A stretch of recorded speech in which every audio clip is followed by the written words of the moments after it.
On this week's prequel episode, we follow up on our Poor Things listener polls, learn about Shirley Jackson, and preview We Have Always Lived in the Castle.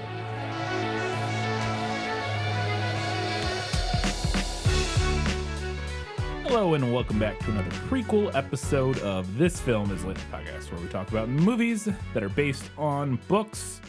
We have all of our segments and lots to talk about on this prequel episode, so we'll jump right into our patron shoutouts. I put up with you because your father and mother were our finest patrons, that's why.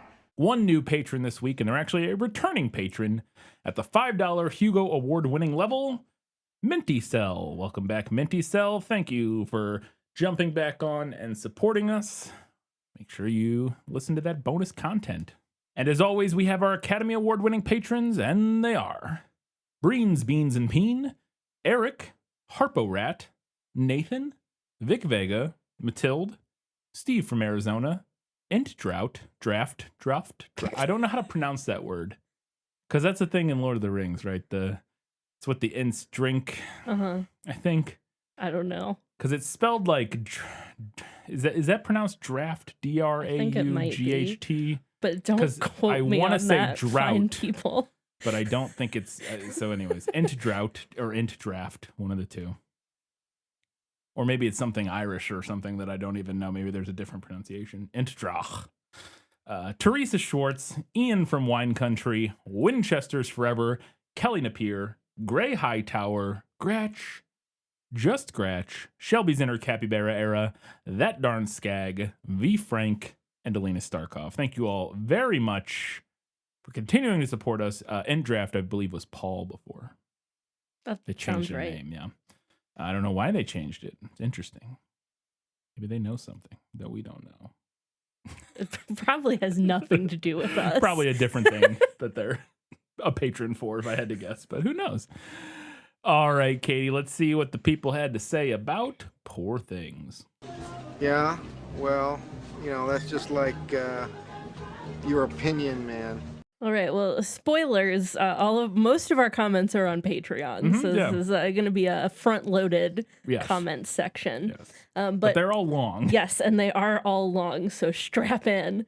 But on Patreon, we had 3 votes for the book and 1 for the movie.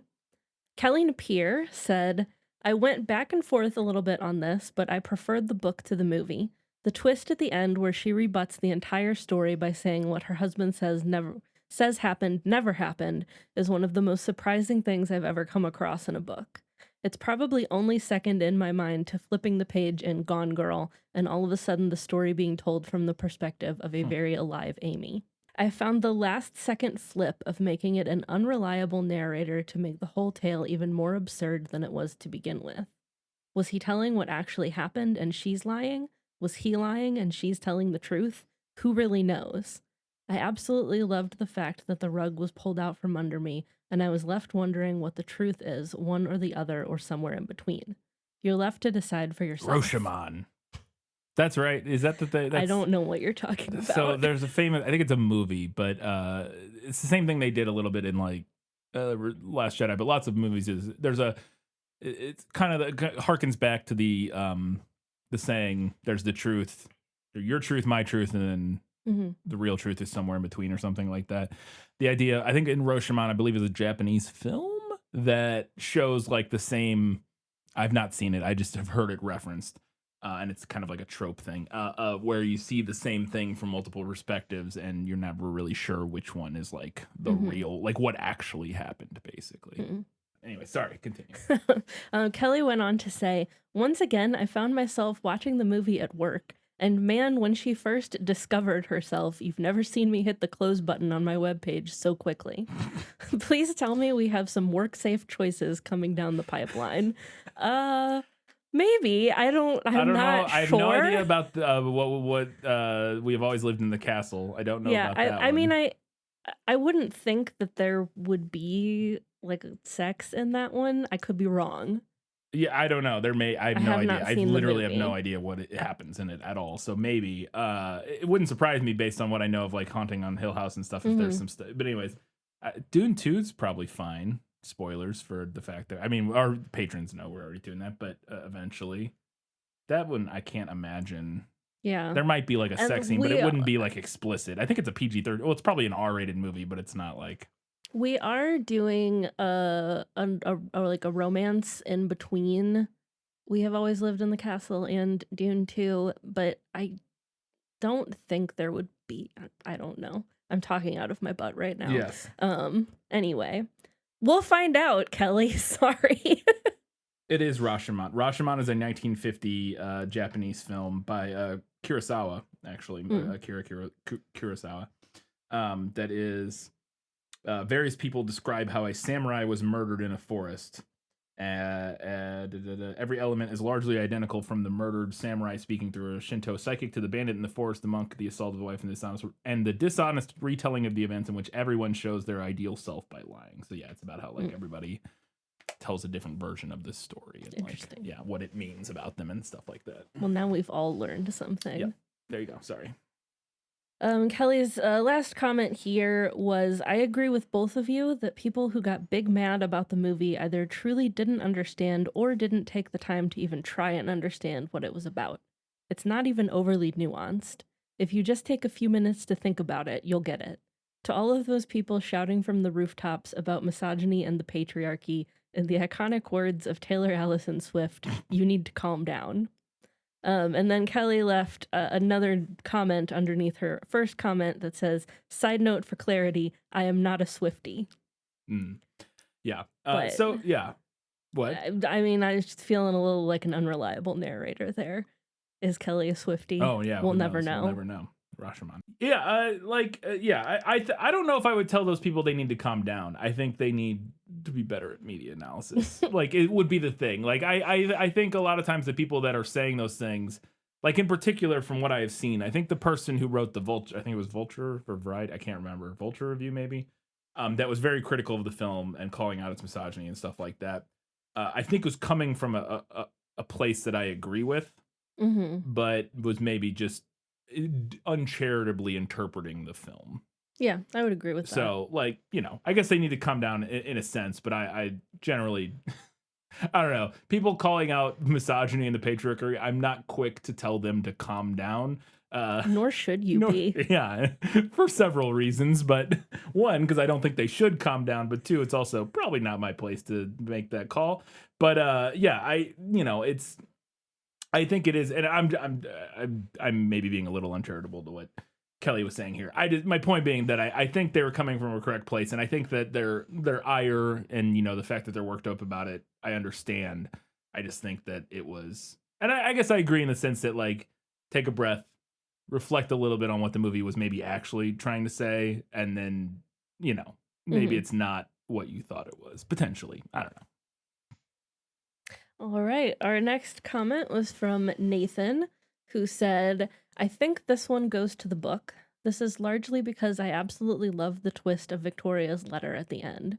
I think the book makes it very clear that this is the reality. So Nathan disagrees a little bit with Kelly there, because Kelly thought it was maybe a little more nebulous of like what is actually true, whereas Nathan is saying no, he in his opinion, he's like, no. I mean, her letter definitely is like the more realistic version of events. It feels the more plausible version of events. Nathan went on to say, this possibly colors my viewing of the movie because I spent the whole time I watched falsely knowing that none of this was real. Interesting. I think the book shows Victoria's letter to be reality by the way that it mirrors Wedderburn's and Bella's competing narratives of their elopement. In that case, Wedderburn is so obviously lying by saying that he is a complete victim who did nothing but sleep all day and have the very life force fucked out of him all night. Bella, on the other hand, sets out a set of believable events colored through a naive lens. She counters and corrects the lies of a man just like the letter. I found it frustrating that the movie de-emphasizes the main thread of the book, which is its interest in class struggle and what the more fortunate can do to correct the system. You alluded to that in the episode about how you thought her wanting to help and change things was a more prominent storyline in the book. It definitely was. The book scene in Gibraltar involves Bella actually physically attempting to save a mother and child by bringing them with her back to the boat. She's pulled away by Astley while the mother and kid are dragged back into the mass of suffering Moroccans. Bella's childlike understanding of the folks suffering and thought that she can act as their mother and save them is truly gut-wrenching. Even afterwards, Bella thinks that God will have a simple answer for her, but ultimately realizes that she can best help folks by becoming a doctor and opening a free clinic to help the less fortunate. I think this is the story of how Bella learns to help poor things, and it was frustrating to see it kind of glossed over in the movie. The lack of the letter and the sidelining of the book's talk about the titular poor things separate the movie from real life. The movie ends by embracing the fantastical brain swapping and using it to allow Bella to live her best life away from the problems of the fucked up outside world, while the book rejects the magic of the brain swap and shows a world where Victoria makes the world a better place, but still dies alone and largely unremembered for her work. I don't mind and quite enjoyed the movie's tale, but I appreciate that the book was able to make a larger point while moving so far away from its original conceit. That's interesting. That sounds really compelling. The book's version of the story there, based on what Nathan's saying, and you touched you touched on some of that over the course of the episode, but Nathan kind of laid it out more succinctly here.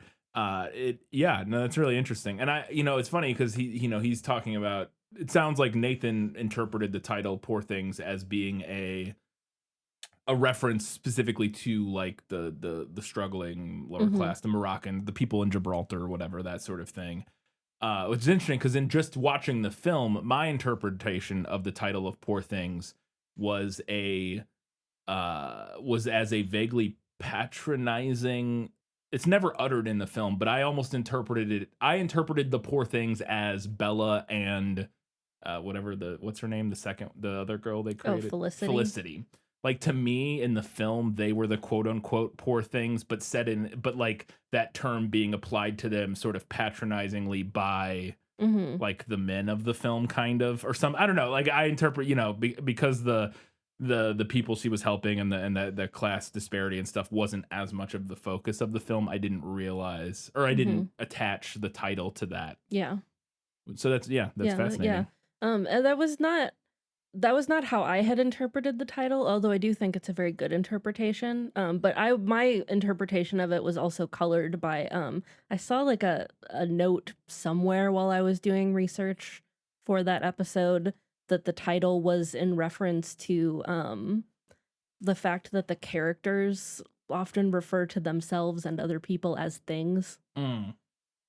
Okay. Which was not something that like super stood out to me when I read the book. So I actually kind of like Nathan's interpretation better. Yeah. But yeah, I think my interpretation was colored by like seeing that specific note. Yeah.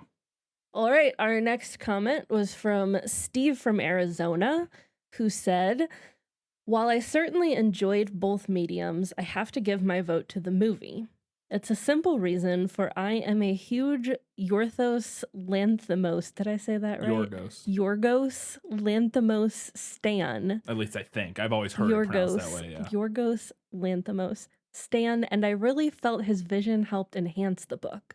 Now, I really liked how the book was structured, for while you considered it akin to The Princess Bride, a very apt comparison, it took me back to a time when I read House of Leaves for the first time." Interesting, because that is I assume I have not read House of Leaves. I've never read House of Leaves, but I'm no. aware of the concept of House of Leaves, and I know it is kind of a weird, like it's very much like an experimental, somewhat epistolary kind of thing, but it's the format from everything I've heard. It's very like avant-garde. Yes, it is playing with the form of what a book can be, essentially.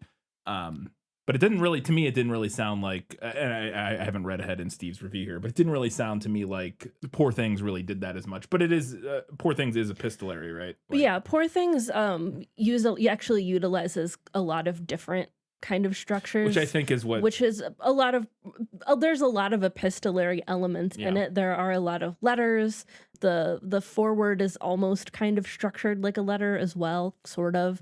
There are also like excerpts from historical sources, quote unquote, and then there are like there's the structure that's more like a traditional narrative. But yeah, point being that it didn't sound, at least from your description, as because I've always, House of Leaves is one of those kind of notorious books for being like this weird thing that like people, kind of like talk about, like, hey, like a novel, like when I mean novel in the sense of like a novel experience.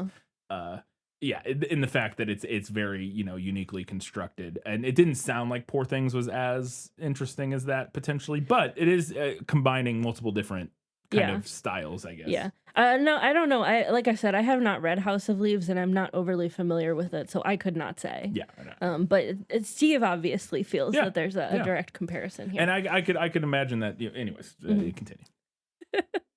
So Steve went on to say, it was the first alternative, quote unquote, constructed book I ever read, and I certainly felt cool reading it and being part of some club that was just more interesting than the rest of the posers walking around the campus at the University of Arizona. That is an accurate look. I'm glad you're aware that was my understanding of every person who's ever read House of Leaves feels upon having read House of Leaves. So it's some good self-awareness there. Being part of some club that was just more interesting than the rest of the posers walking around the campus at the University of Arizona while I wore a black shirt with black corduroys, alien head torchlighter in my pocket, and black backpack with a CD player pocket. Okay, well, I mean, everybody had a backpack with a CD player pocket. You've really painted a picture for us there, Steve.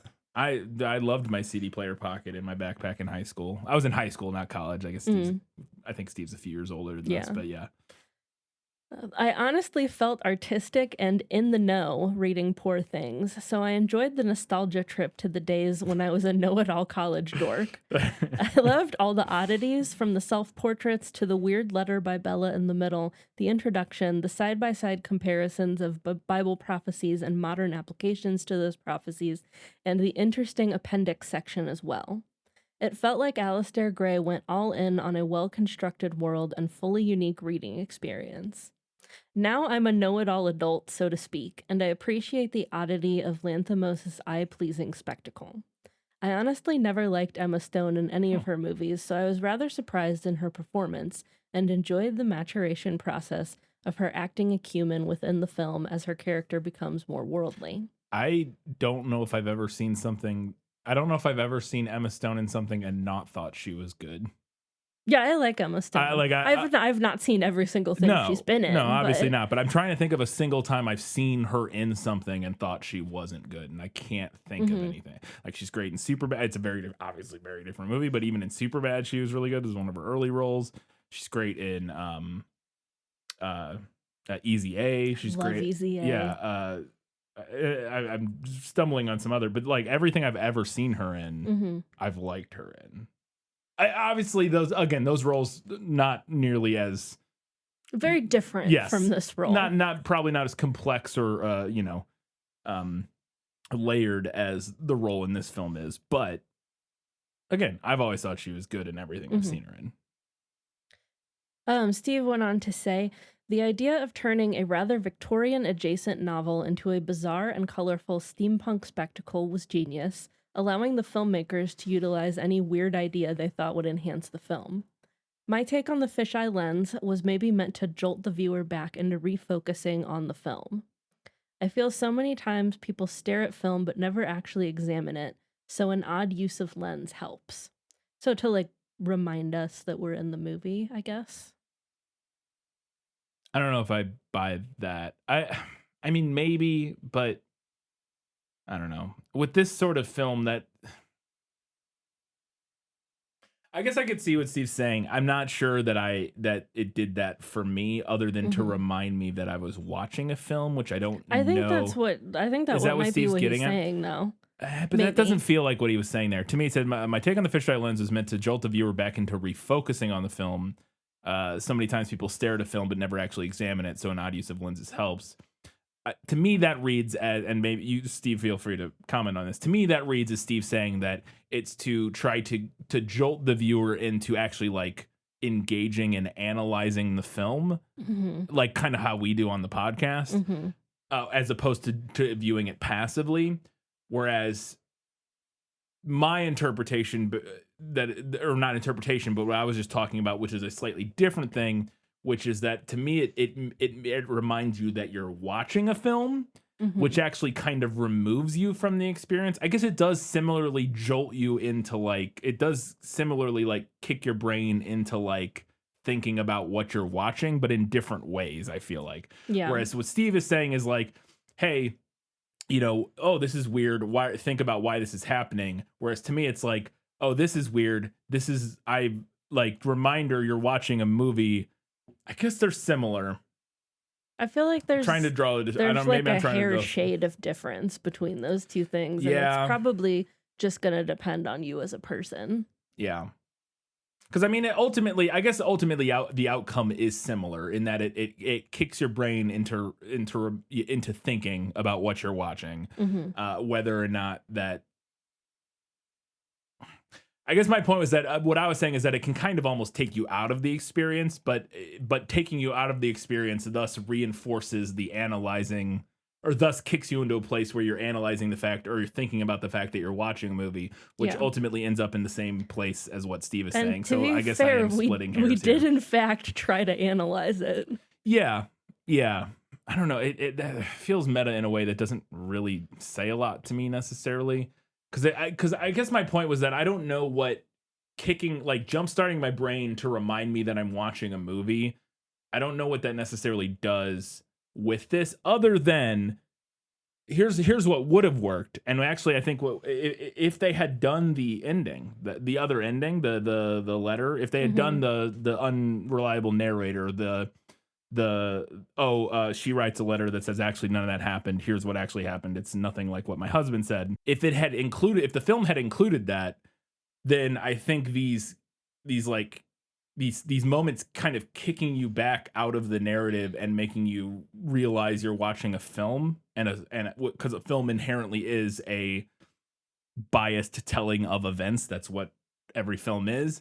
I think kicking you out in that instance would work, but since the film doesn't include any allusions to the idea that there's some other perspective or some other, deeper actual truth to these events that we're not witnessing, you know what I mean? I'm not sure that making us realize we're watching a movie does anything. That's fair. Other than, I guess, again, not that it doesn't do anything. What it does is it makes you, it jolts you out of the experience slightly, just to kind of bring you back into a place where you're thinking about the fact that you're watching a film and what it's doing and why and that sort of thing. I don't know. It's interesting. Steve did say, go on to say, at least that is what I got out of it. And then normally Lanthimos uses angles and movement to illustrate power and control with certain characters, but perhaps he was implying the spiritual God was staring into this unfolding tale. Or it might be a subtle nod to people who have read the book, with Victoria reading the story and focusing on the weird and unexpected subversion to the story, making her stare in disgust, and then writing something, preparing to undress her silly husband, and then having to find the spot she left off after diverting her eyes away to write said note, and then trying to refocus on the part she left off. That was a little confusing, but I think that roughly was kind of getting at what I was saying. Maybe. Yeah, I think very similar, I think. I feel you can honestly come up with anything. Plus, I want to real quick on that. If you can come up with anything, I think it's kind of maybe not as effective as a device as you would want it to be. If you can come up with literally anything. Yeah. And I will say this, I don't know if you necessarily can come up with anything, but if there are 8 trillion interpretations to the point, it kind of muddles it, or, weakens it to the point where I don't know if it really means much of anything, but... Yeah. No, I would tend to agree. I think at that point, it's kind of a pointless device. Yeah. It's not to say that devices have to have like a concrete interpretation. No. There can be multiple interpretations. Most of the time, they do not. No, they can have multiple interpretations. But if it can mean literally anything, that's where it gets diluted to the point where it's like, well, then it's not really doing much. Why bother? Yeah. Plus, I really loved the soundtrack by Jerskin Fendrix. Yeah, that's the guy playing that weird instrument at the party. I saw him. I saw him in the movie while we were watching. I paid attention for that. He felt like the weird brother to Mark Mothersbaugh or Jan Tiersen. I don't know who any of these people are. Jan Tiersen is that name at least I recognize, but I'll try to see if I can. Anyways, continue. I especially enjoyed the score during Bella's scenes with Blessington, which had a strange and enigmatic feel to them. It was dark and looming, and at one point extremely uncomfortable. Now, for me, do you want to wait and see before I move on to the next point? Yes. Okay. Hold on. So I'm pretty sure I figured out who Jan Tiersen did Amelie. He scored okay. for Amelie. He's also just a composer, but I think that's the primary. Yeah, I think maybe his only like big credit, which is one of my favorite soundtracks. Yeah. Now, for me, misogyny and misandry might as well be toothless terms these days. Oh, fuck. Okay, hold on. These terms do exist, but I just roll my eyes most of the time when people on social media start talking about this stuff. I find it hard to take any film critic seriously these days, considering the almighty clickbait and hot takes are what keeps food on the table for many of them. So that's always been the case. That is true. Yes. Not clickbait, but obviously in the same way, but selling headlines and selling newspapers, or it's always been the case that being controversial, being inflammatory, being, whatever, having a hot take about a thing has gotten you paid as a writer, has gotten you attention as a writer. No, it's that has oh my god, what is the quote from there's a quote from fucking Ratatouille where there's like the food critic guy in Ratatouille. I've actually seen Ratatouille, so. Okay, so there's a food critic guy in Ratatouille. I'm aware of the premise. Okay, and there's a quote from him like close to the end of the movie when he's like writing his big review that I don't know what it is like verbatim, but it's something about how like critics are mean because meanness is what pays the bills. Yeah.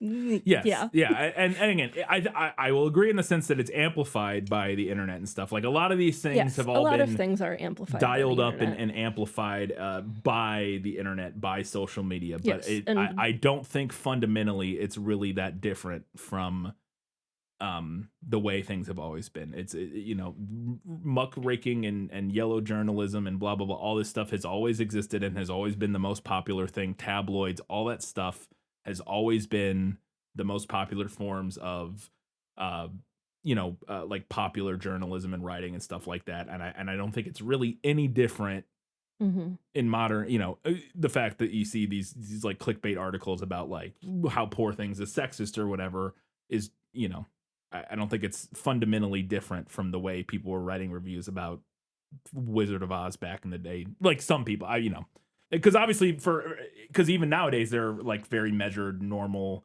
kind of what you would consider like more classical. I don't know if classical is the right word, but like more like less clickbaity hot take reviews of media. Tons of those still exist. In fact, I would imagine it's probably the majority of criticism, just as I think it was probably the majority of criticism and journalism back in the day. But the things that sell newspapers, the things that get clicks are the hot takes, the inflammatory headlines, all that stuff.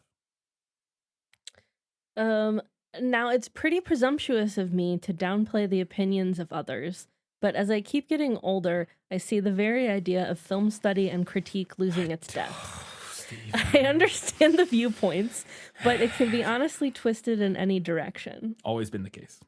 I can call McCandless a simp and a white knight for desiring a woman more sexually advanced than he, or label him based because he let Bella make some of her own decisions. Or I could call him a pedophile for desiring a woman born sexy yesterday.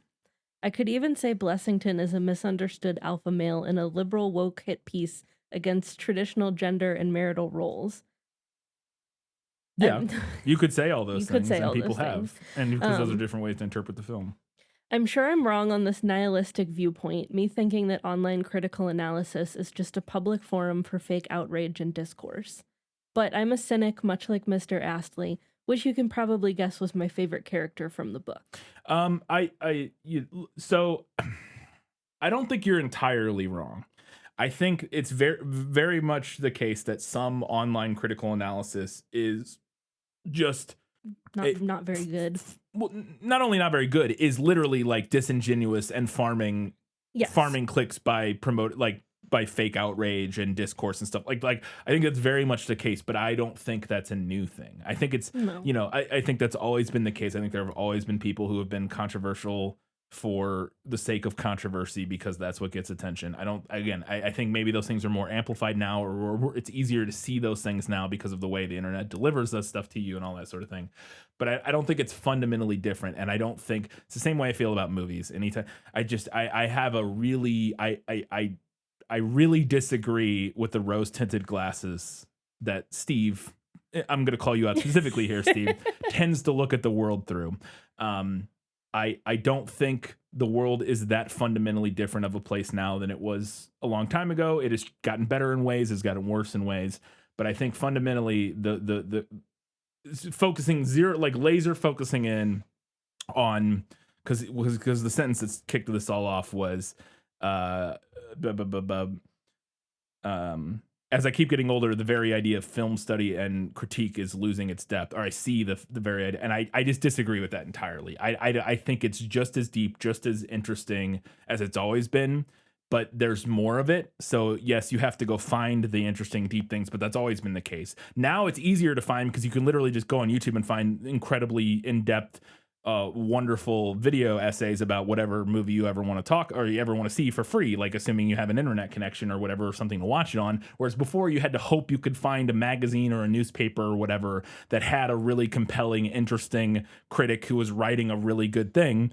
And, a lot of times, maybe in the past, those things would rise to the top more often than they do now. I don't know.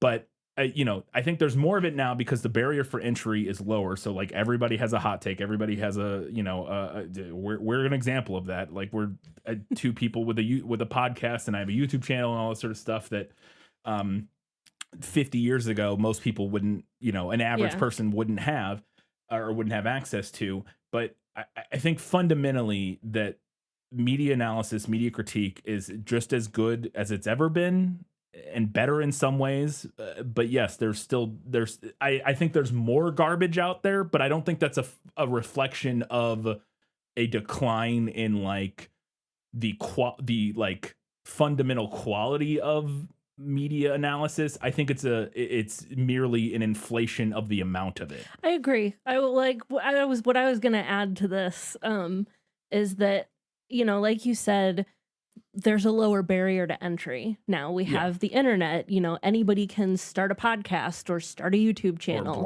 or blog or make a TikTok account stuff, or, any number of things that will get eyes. Yeah. Yes. And it will get eyes. And I think that it is probably true that there is a higher volume of criticism overall because of that low barrier to entry. But I think the ratio of good, thoughtful criticism versus like garbage hot takes is probably the same as it's always been. It just feels like more because there is more overall. Because I agree, there's definitely more garbage now, but I also think there's more good stuff now. Like if I don't know what the numbers are. If 90%, which I don't think this is true, but maybe it is, I don't know. If 90% of like reviews, critical analysis, media analysis is garbage, I think that's always been the case. I just think it's the case that now there's a million people, or what? Just picking a round number. Now there's a million people putting their critical their analysis of film and media and stuff out in the world. So you're seeing 900,000 terrible takes versus 100,000 good takes. Whereas previously there was 10,000 people and again these are just made up numbers. 10,000 people putting their analysis out there, and you were seeing 9,000 terrible. Or 9,000 people had garbage takes while 1,000 people had good takes. So I think there's more good, and I think there's just more of everything now. And so, there's more good and more bad. And so you see more of the garbage because there's just volumetrically way more of it. But I truly do think percentage wise, I don't think it's changed. I don't think, if anything, I think the average person is honestly probably better. Now, this is interesting. I don't know if I want to stake this claim, but it wouldn't surprise me. I don't know if the studies have been done, but it wouldn't surprise me if somebody did some sort of analysis or something. And if the average median person has a better grasp of media analysis and criticism and media literacy today than they did 100 years ago. I'm talking everybody, not just people who put their opinions out there. Yeah, maybe. Because here's the thing, back in the day, so many people because the barrier for entry thing, you only saw, and actually, okay, so maybe that is the case. Maybe, and I'm rethinking this, maybe it is the case that 100 years ago or whatever, 50 years ago, because the barrier for entry was higher, maybe it was a higher percentage of good, like maybe the ratio of good to bad criticism was like 50-50 back in the day, and now it's like 80-20 or something like that. You know what I mean? Because more people can. But I truly wouldn't surprise me if the average person, regardless of if they put their opinion out on the internet or not, it has a better is better at media analysis than they were 50 or 100 years ago. Because the average person 50 or 100 years ago couldn't read. That's not true. But you get what I'm saying? Like, there's so many, I don't know. I think that's an interesting question. I actually don't know on this. I'm kind of spitballing and speculating. I think it's a really interesting question. I would hesitate to wholly agree with you just because I do feel like I see a lot of people who talk and very clearly do not have high levels of media analysis and media literacy in particular. Yep, I agree. But my other, kind of... Were you going to go to a different thing, or sorry? I just wanted to jump in on that real quick. I agree with that. My point is that you see more people with terrible media literacy. Oh God, I lost my point. Oh shit, I had a really good point. Hold on. I agree you see more of those people, but this is what it was. I agree that I think because I see those people too, and we joke all the time about how media literacy is dead. But I think that's because the social media algorithms are literally designed to engagement bait and rage bait. And it's not people that are doing that. It's literally the algorithms doing that. And so I think you see more of that shit. But I think I would not be surprised if in totality, what is actually being produced, like if you were somehow able to sift through all of the garbage algorithmless, that you would see that it wouldn't be so out disproportionately media literate or whatever. I don't know, because I think you're being fed the stuff that is the most media literate because that is what farms the most engagement by the algorithm. Sorry, I didn't mean to. I mean, yes, that is also certainly true. Yeah. But what I was going to say, it's not really a but to your point, but I was also going to say that my other lukewarm take is that I don't think every hot take, garbage take that you see is disingenuous. Oh, no. I think that there is a lot to be said to when you factor in education and the average person's education, which is not super great. Yeah, no, I would agree with that. I think it's a very small minority. Actually, I think it's larger maybe now than it ever has been because it does generate more traffic. Yes. But I still think it's a vast minority of the content that is disingenuous or literally just farming engagement. When I say that you see more of it because it generates engagement, what I'm saying is that the algorithms are prioritizing that because it gets more clicks. Not that there's way more of it in general. I think the algorithms push it because it farms engagement, but I think generally most people are accurately relaying their genuine feelings and opinions on things.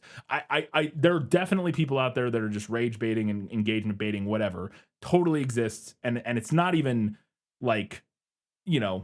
rare. It's just, I don't think it's even close to the majority. I think it's a small minority of the content out there is being disingenuous about what they actually believe and just writing shit to get clicks. I don't think that's most stuff, but I think it is some stuff. Yeah. Yeah. We can move on. Steve's comments. Yeah. I'm sure we'll get derailed again. Probably.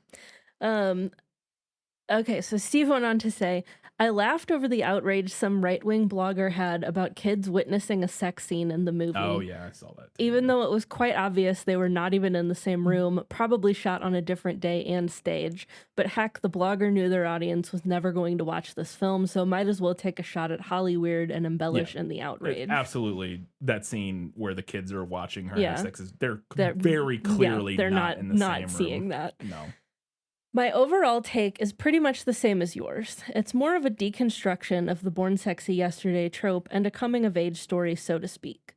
Much like when I was a young teen, I desired the hedonistic pleasures of the flesh and food. Nowadays, I complain about sex and violence that has no real place in a story, which I kind of felt the overly long sex sequences in the film grinded the film to a halt.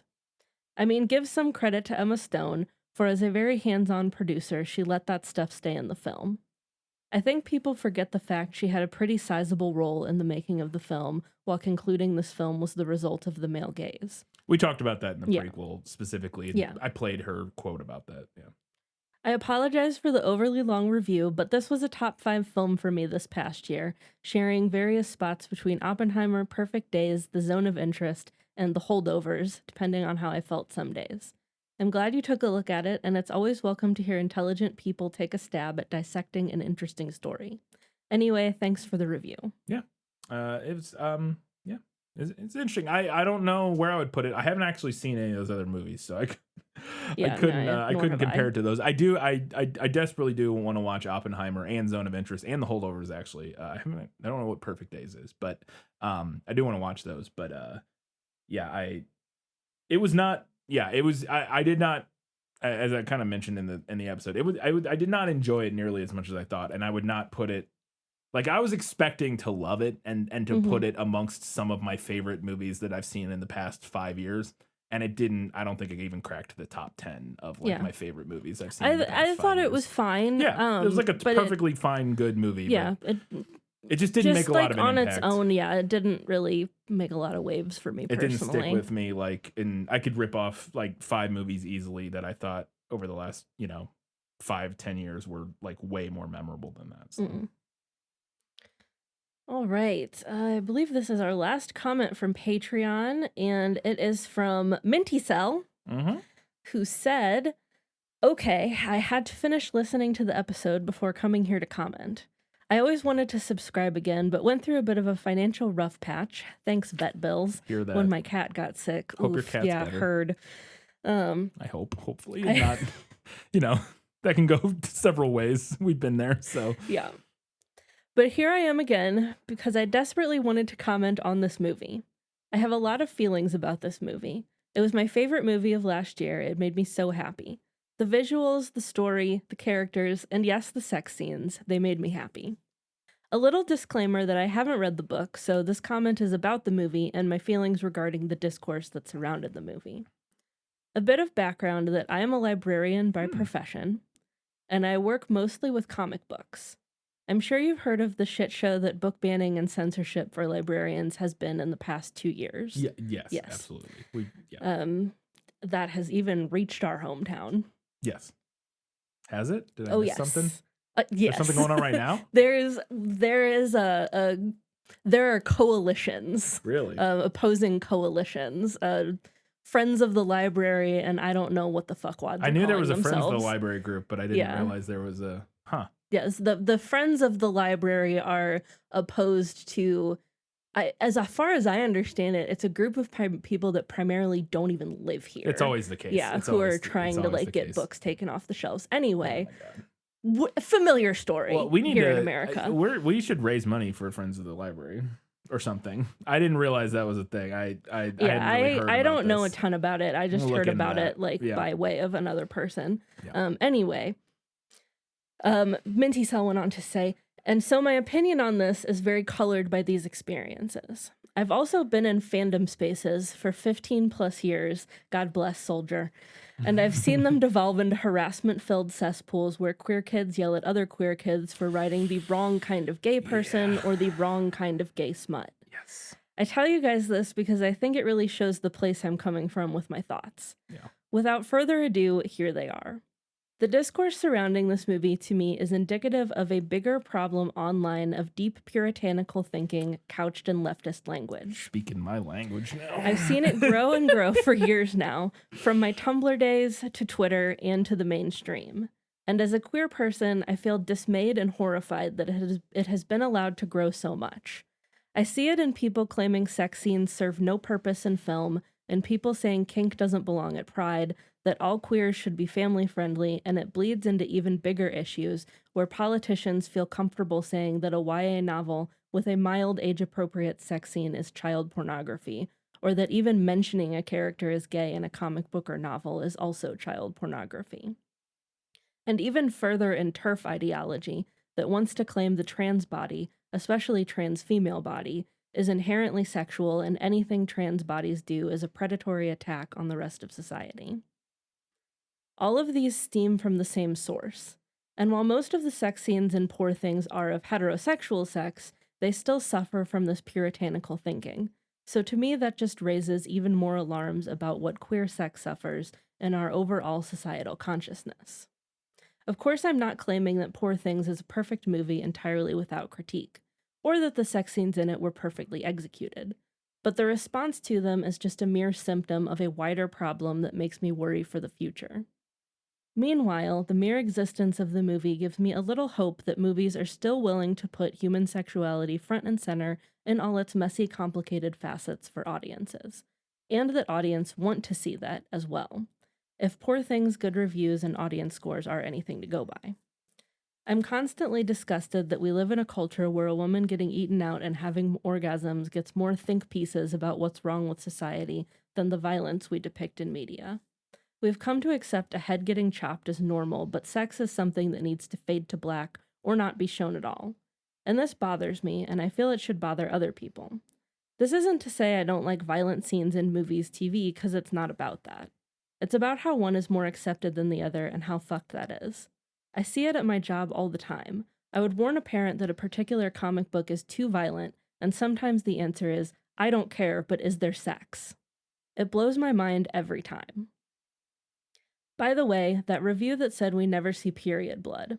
I was under the impression that Dr. Godwin had removed Victoria's uterus when he pulled the baby out, so she wouldn't have a menstrual cycle. But in the medical drawings of the operation, it looked like the baby and the uterus were together. And anyway, I thought that review was gross for equating femininity to period blood it did. Yeah. It's a whole different thing, yeah. Anyway, this response is so long, I'm so sorry. But brilliant episode, I will have to read the book sometime. I without rehashing the whole thing, I largely agree with too. everything you said, pretty much entirely. I don't really have a lot to add without digressing into a whole different thing. But yeah, like I said, I would largely co-sign pretty much everything you said. But to your last point there, I think it is interesting. I hadn't thought about because there was that one review, and I think it was the Vulture review, I think. That, again, from my understanding, seemed like it was coming from a good place. I could be wrong about that. I don't actually know anything about the author. It seemed like it, or at least was attempting to come from a fairly progressive place. I hadn't thought about the fact that, she very potentially he would have removed her uterus maybe upon doing that. Yeah, I didn't think about that either, but I guess that's possible. I don't know. Yeah, sense. it would make sense. I'm not actually sure, but I don't know. I also thought the same thing about that review, about the mentioning that we don't see period blood and stuff. I'm like, well, okay. It seems problematic in a different way, but all right, sure. To be insistent that it needs to be there for some, whatever. It's, again, I don't know. I haven't read that review in its entirety, so within context, it may make sense, but maybe not. But again, largely co-sign your point there, Minty Cell, and support all librarians, anyways, except for the ones that suck. But you seem like an awesome one, so. All right, so then Facebook, we had 0 votes for the book, 1 for the movie. Twitter, 1 for the book, 1 for the movie. Instagram, 4 votes for the book and 3 for the movie. And Threads, 0 for the book and 1 for the movie. And on Goodreads, we had 1 vote for the book and a comment from Miko, who said, I had no idea there was any discourse around this movie. Seems like another good reason to stay away from Twitter. This was one of those films where I felt like I should have gotten something deeper out of it, but I just didn't. It also didn't come across so much funny as weird, and I would have preferred it to be shorter. While I liked the visuals and the general look of the movie, the peephole lenses were a bit too much for me too. However, I still enjoyed the real historical setting of the book more. The understated nature of the operation made it feel real and the story worth investing into. The movie's setting is more fantastical/futuristic, and suddenly it's not our world anymore. Especially when you compare it to the book that is meticulously crafted to work as a historic document with over 36 pages at the end of notes, maps, and pictures, plus plenty of letters. I enjoy this kind of faux history tale that also plays with the format and the frame story, so I have to vote for the book. And bonus points to the audiobook for having 2 different narrators, a man for McCandless chapters and a woman for Bella's letters. Cool. Yeah, no, I agree. The one of the sentences that stuck out to me at the beginning of that was, "This is one of those films where I felt like I should have gotten something deeper out of it, but I just didn't." And that was kind of where I that felt. was pretty much how I felt about it. Very similar Like to how it I was, felt. it was good. It was good, and I got. It's not that I got nothing out of it. I was like, yeah, no, I see what you're doing. That's fine, but it wasn't like, yes, that's brilliant. Like it wasn't. It was just like, yeah, no, it's good. It's good. I get it. Like, yeah, yep. All right, so our winner, surprising me, was the book by a hair. Yeah, with it was interesting. 9 votes to the movie's 7. I was also surprised. Yeah, because a lot of times when we do something where it's not commonly known that it's an this is one of those ones where adaptation, people were like, wait, it's a book? The Yeah. movie will win pretty handily just because people are more familiar with Right. it. A lower barrier to entry to Yeah. a film. But the book did win this time. Sweet. All right. Well, time to move on now. We do have a Learning Things segment, and this week we're learning a little bit about Shirley Jackson. No matter what anybody tells you, words and ideas can change the world. Shirley Jackson was an American writer primarily known for her works of horror and mystery. Her career spanned over 2 decades, during which time she wrote 6 novels, 2 memoirs, and more than 200 short stories. Jackson was born in 1916 in San Francisco. She did not have a particularly happy childhood. She spent most of her time writing, and she didn't have many friends. Relatable. Not for me, but Was- I'm just saying I assume for people. She also had a strained relationship with her mother. I had to include this quote, who she would later describe saying, quote, "She was just a deeply conventional woman who was horrified by the idea that her daughter was not going to be deeply conventional." Got 'em. When she was in high school, her family relocated to Rochester, New York. Jackson initially attended University of Rochester, but she was unhappy there and later transferred to Syracuse University, where she got a degree in journalism. She was also involved with the campus literary magazine, to no one's shock, which published her first short story, Janice, which was about a teenager's suicide attempt. Nothing to worry about there, I'm sure. Sure. Everything's fine here. Yeah, we're good. She married her husband, Hyman Jackson. Hyman? Yes. Wow. That actually is a name, not a common name anymore. Hyman. She married him in 1940, and they eventually settled in Bennington, Vermont, where her husband was an instructor at Bennington College, and they would go on to have 4 children together. According to Jackson's biographers, her marriage was plagued by Hyman's infidelities, notably with his students. Great. and she reluctantly agreed to his proposition of maintaining an open relationship. Oh, no. He also controlled their finances, despite the fact that after the success of the lottery and later work, she earned far more than he did. She was the breadwinner for their family through her writing, which is pretty badass. Yeah, that's hard to do. Mm-hmm. Speaking of the lottery, it was first published in The New Yorker in June of 1948. It established her reputation as a writer and prompted hundreds of responses from readers and garnered unequivocally positive critical reception. She continued to write and publish successfully throughout the 1950s. Another of her most well-known works, The Haunting of Hill House, was published in 1959. However, by the time of its publication, Jackson's health was suffering pretty badly. She was a heavy smoker, which resulted in chronic asthma, joint pain, exhaustion, and dizziness, leading to fainting spells, which was attributed to a heart problem. Near the end of her life, Jackson also saw a psychiatrist for severe anxiety, which had kept her housebound for extended periods of time, and which her doctor treated with barbiturates. Gotta love that mid-century medical science. Yeah. She also felt isolated living in Bennington. She didn't feel like the people who lived in the town really liked her, and she self-treated that with alcohol. Yeah, no, Really classic mid-century housewife, who also writes iconic literature. Despite this, she continued to publish during the first part of the 1960s, and her final novel, We Have Always Lived in the Castle, was published in 1962. In 1965, Jackson died in her sleep in her home at the age of 48. Holy cow. Yeah. Not old at all. I mean, if she's an alcoholic, she had a lot addicted of to barbiturates. Yes. I say addicted to barbiturates. Her doctor put them on them. Barbiturates and a chain smoker. Oh, and I forgot to mention the amphetamines as well. Which she took for weight control. Yeah, that'll burn you out. Yeah. Just like on every possible controlled substance known to man. Yeah. Yeah.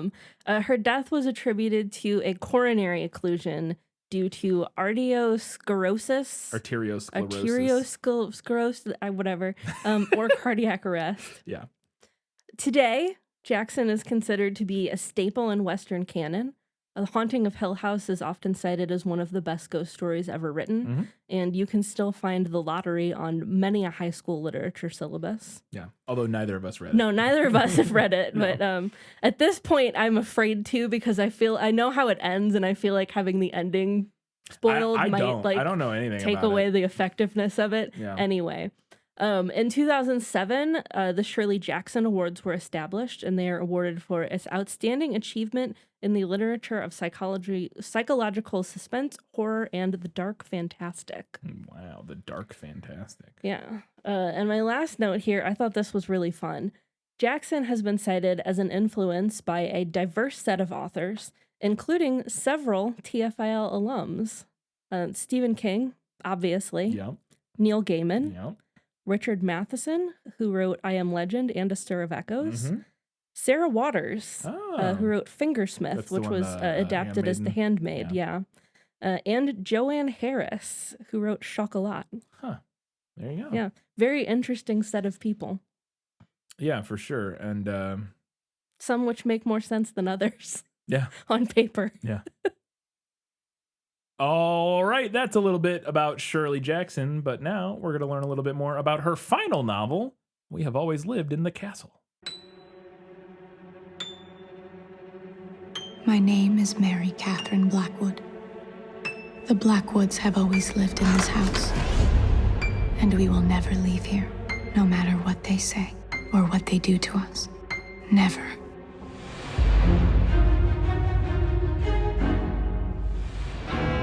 Father built this gate to keep us safe, but it could not protect him. My mom says you and Constance eat rats. Only witch. People here believe Constance killed Father. One of the true, genuine mysteries of our time. There is such a thing as good taste. Have you ever tasted arsenic? What are you doing? I heard Father in his room. I feel him coming back. We Have Always Lived in the Castle. Fantastic title, by the way. Just want to put that out there. It reminds me of that's like a top 5, maybe top 3 title for me. It's really good. It's really good. What's that one? There's a series. Oh, Man in the High Castle. I thought that was Man in the High Tower. Pretty sure it's Man in the High Castle, but maybe it is Tower. I don't know. Because there's the Dark Tower. And maybe that's what I'm thinking of. it's Man in the High Castle. Okay. Which is by I think that's Philip K. Dick, right? I think so. Fairly certain it is a yes, Philip K. Dick. Yeah. Anyways, but it's a similar style. Like it reminds me of that. We Have Always Lived in the Castle, 1962 mystery novel by aforementioned author Shirley Jackson. And as we have said, it was her final completed novel before her death in 1965. She did have one that was like incomplete when she died, but this was her final like completed published novel. The Man in the High Castle also came out in 1962. Look at that. A year for castles. Yeah. The novel explores the theme of persecution of people who exhibit otherness, which is a repeated theme in Jackson's works overall. In his 2006 introduction of the Penguin Classics edition, novelist Jonathan Lethem stated that the recurring town is, quote, pretty well recognizable as North Bennington, Vermont, where Jackson and her husband encountered strong, quote, reflexive anti-Semitism and anti-intellectualism. Were her and her husband Jewish? I don't know. Okay. I did not find anything indicating that. Okay. I did not do tons and tons of digging, but I don't know if that is, Or they're just is saying a case just generally, of just like, generally, or maybe it was a case where like people associated one with the other because racism and anti-Semitism and all those things go hand in hand. Anti-intellectualism. I don't know for sure. Her husband was Jewish. Okay. Jewish intellectual Stanley Hyman. The novel also explores Jackson's struggles with agoraphobia, written in deceptively simple language and told by an entirely unreliable narrator. The novel implies that the two sisters may choose to live forever in the remaining 3 rooms of their house, since they prefer each other's company to that of any outsiders.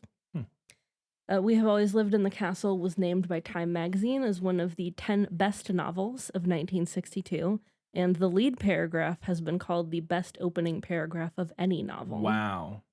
Have you started it yet? I have not. I have read. I have read this before. Oh, okay. But it's been.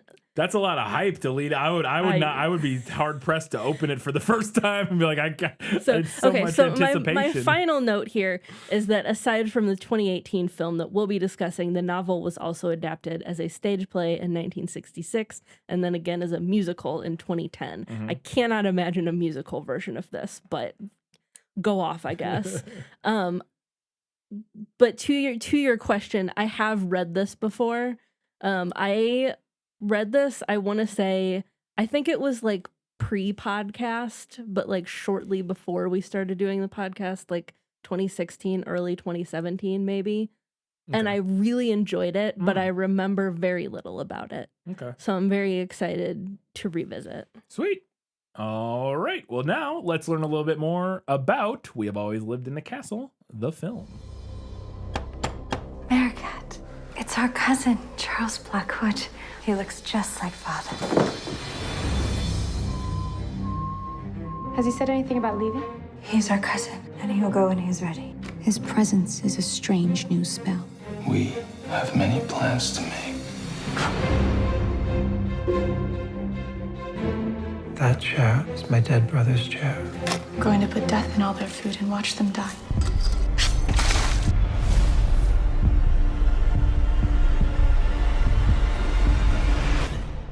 He was a very wicked man, our father. We Have Always Lived in the Castle is a 2018 film directed by Stacy Passon, who I added some accent to that I don't know if it's there. Stacy Passon, who primarily has done TV, actually. Directed episodes of American Gods, The Punisher, Dickinson, House of Cards, Halt and Catch Fire, and The Morning Show, among others. So a lot of pretty prominent, like, well-known shows in there.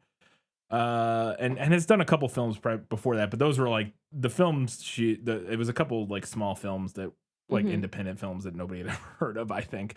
Whereas all of these TV shows she's directed on, pretty prominent. Yeah, pretty big names. Yes. And the film was written by Mark Kruger, who wrote on this, again, also primarily a TV person, who wrote on the show Salvation and Teen Wolf. How does that keep coming up? I don't know. The film stars Thaisa Farmiga, Alexandra Daddario, Crispin Glover, and Sebastian Stan, among others, but those are the primary 4 players. The film has an 88% on Rotten Tomatoes, a 63% on Metacritic, and a 5.6 out of 10 on IMDb. I could not find any budget or box office numbers for this. Did some searching. Did this have a theatrical release? I think so. Because I maybe not. Don't remember this being Like I don't remember this movie. Maybe it was even only being in like talked the about. UK or something, because so this, well, I'll get to it, but this was like filmed in Ireland and stuff, and maybe, and I think maybe some of the production companies involved were, I don't know. But I could not find a box office or budget. I don't know where it was released then, if it wasn't, because I didn't see anything about it being like a Netflix movie or anything like that. You know what I mean? Like I didn't see anything about it being for a specific streaming platform. So I don't know. So the film is actually announced as being in development as early as 2009. And at that time, Mark Kruger was already attached as the screenwriter. Then in 2010, Michael Douglas's production company, who was developing the film, Michael Douglas himself actually was set to star in the film, along with Rachel McAdams and Saoirse Ronan, which is interesting. Then nothing happened for 6 years, as far as I could find. And then all of a sudden, Sebastian Stan was announced in 2016 to be starring in the film, along with Taissa Farmiga, Alexandra Daddario, and Willem Dafoe. And then, literally, according to Wikipedia, a few days later, Crispin Glover was cast, replacing Willem Dafoe as Uncle Julian Blackwood. So originally apparently it was supposed to be Willem Dafoe, so we would have had 2 in a row there. Maybe playing similar characters. I don't know. He's a guy in a wheelchair in the trailer, from what I've seen of Crispin Glover's character in this. Filming there wasn't a ton of information about this film that I could find, so pretty short notes. I feel like this film is like doesn't exist. Well, it's wild because it's got some pretty big names in it. Yeah. I mean, and especially Sebastian Stan in 2018. Alexandra Daddario? Come on. Yeah, Alexandra Daddario was pretty big too at that point. So yeah, I don't know. This is interesting.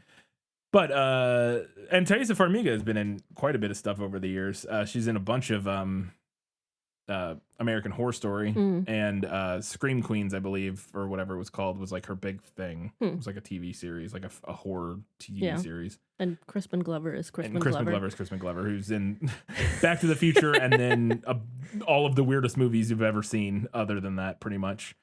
He's an interesting guy. Anyways, so filming took place in Ireland from August of 2016 to September of 2016, to August 8th to September 9th of 2016. Unhappy, apparently. Now we're going to get into some IMDb trivia facts real quick. I think I have one exactly. Apparently, unhappy with previous adaptations of Shirley Jackson's work, which included the horribly panned 1999 film The Haunting.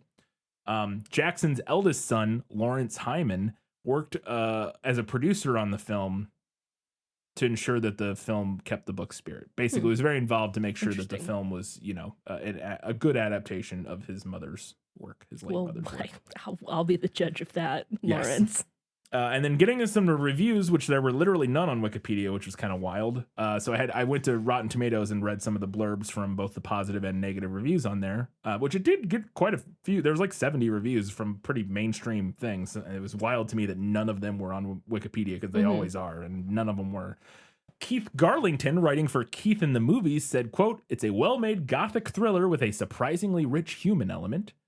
Roxana Hadidi for Pajiba wrote, quote, "The film adaptation of We Have Always Lived in the Castle understands Shirley Jackson's novel as a tale of male abuse and female rage," end quote.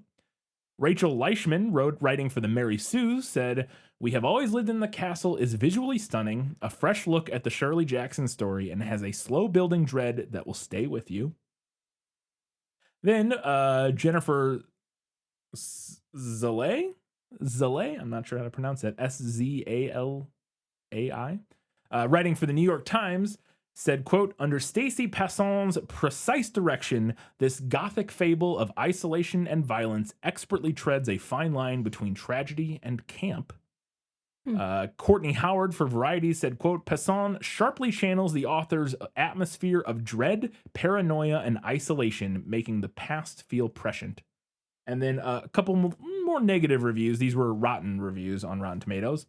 Writing for NPR, Andrew Lappin, who I believe is a somewhat controversial critic in terms of his takes. I could be wrong about that. The name Andrew Lappin bouncing around somewhere in my head as a critic that people tend to like disagree with. I could be wrong about that. I don't know.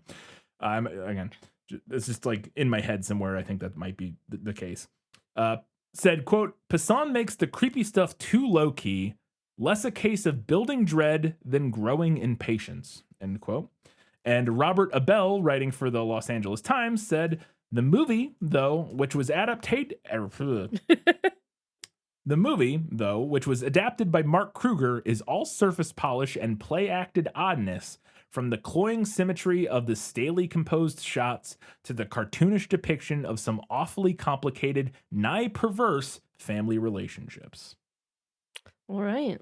End quote. So, it had like an 88% on Rotten Tomatoes. I just picked out a couple of the more interesting, from more prominent. I picked some of the rotten reviews that were from like well-known, NPR and Los Angeles Times, just to kind of get some alternative views in there. So yeah, as always, if you want to do us a favor, you can have our Facebook, Twitter, Instagram, Goodreads, any of those threads, all those places, interact. We love to hear what you have to say about stuff like we just did for Poor Things. But yeah, you can interact and give us your opinions, and we'll read them and then make fun of you. We agree with people a lot. We primarily agree with people. I was just kidding. You can also do us a favor by heading over to Apple Podcasts or Spotify or wherever you're listening to us. Drop us a 5-star rating. Write us a nice review. That also helps get this podcast out there more. Or you can head over to patreon.com/thisfilmwaslit. Support us there for $2, $5, or $15 a month. Get access to bonus stuff at each of those different levels. Katie, where can people watch We Have Always Lived in the Castle? I actually don't know if this got like a home media release, but you could check with your local library. Yeah, I have no idea. Or a video rental store. Worth a shot. Yeah. Otherwise, you can stream this with a subscription to a lot of different places: Prime Video, Hulu, Peacock, AMC Plus, Roku, Vudu, Tubi, Canopy, Pluto TV, Shudder, or Plex. It's like every streaming service other than Netflix. Yeah. Pretty much. and if you can't do any of that, you can stream this for between $2 and $4 on Amazon, YouTube, Apple TV, or Fandango at home. There you go. I'm excited for this one because I realized I've never actually seen, or I've never read a Shirley Jackson story, and I've never seen a Shirley Jackson adaptation. Famously now, Haunting at Hill House is supposed to be very good. Yeah. That's a what's his name? That guy. Oh my God, the guy we did Dr. Sleep and oh no, all of the stuff. It's very good. Mike, the Catholic guy, Mike Flanagan.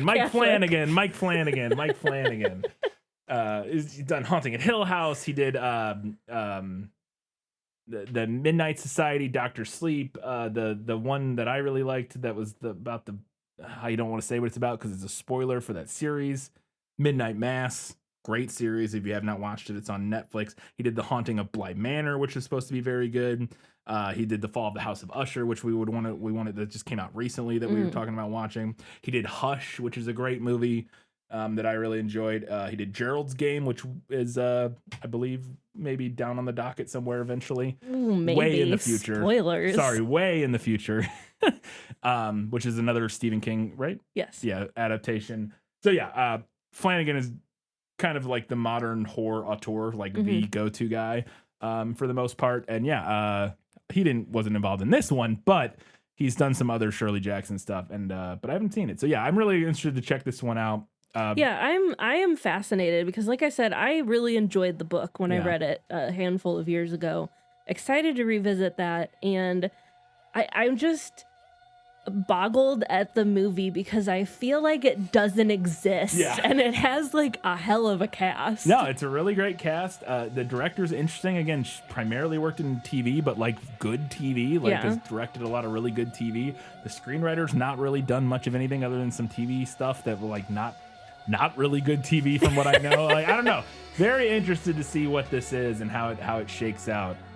Because it looks really interesting, and I'm excited for it. So come back in 1 week's time. We're talking about We Have Always Lived in the Castle. Until that time, guys, gals, my Mannery pals, and everybody else, keep reading books, keep watching movies, and keep being awesome.